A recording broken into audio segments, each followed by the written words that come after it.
Nigeria is ranked among the top 10 worst countries in the world for workers in 2025 by the International Trade Union Confederation, which recently released its Global Rights Index.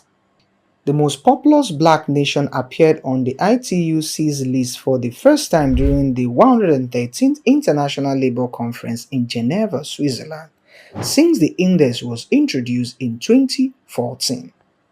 Stakeholders are calling for urgent reform as Nigeria continues to violate key labor rights like striking, collective bargaining, and unionization despite being an International Labour Organization signatory. This report highlights, the global decline in work rights, with Nigeria facing serious issues such as limited access to justice, violation of the right to strike, and the restriction on union activities. These challenges actually reflect a broader and a systemic range of weak labor protection to political in union organization and how they operate. The rank that we're speaking about should serve actually as a wake-up call. It is not just its statistics, it is a reflection of the real people's struggle for number one, fair wage, for safe working condition, and for the freedom to organize. The hope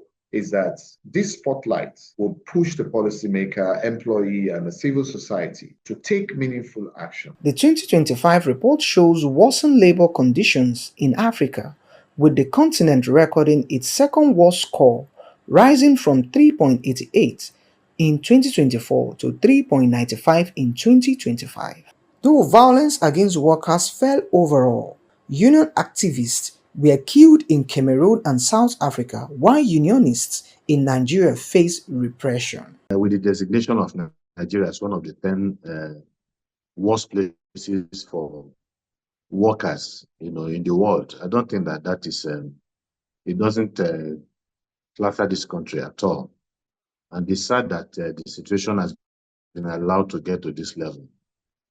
So that tells you that all of the statements that are coming out from government, different administrations in this country, have not exactly been true about the kind of partnership that they want to forge with labor organizations in the country.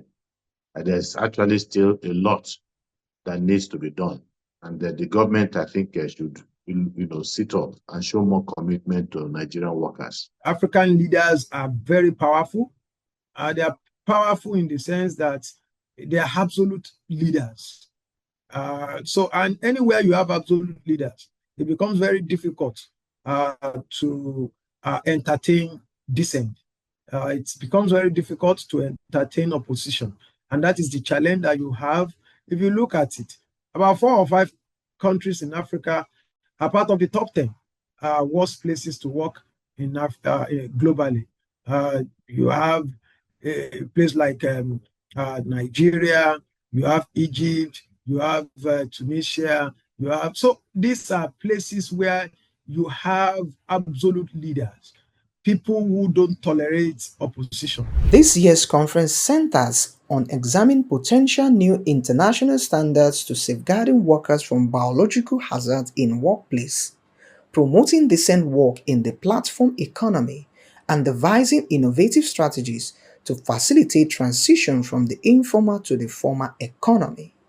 Sydney Okafor for Anchor News.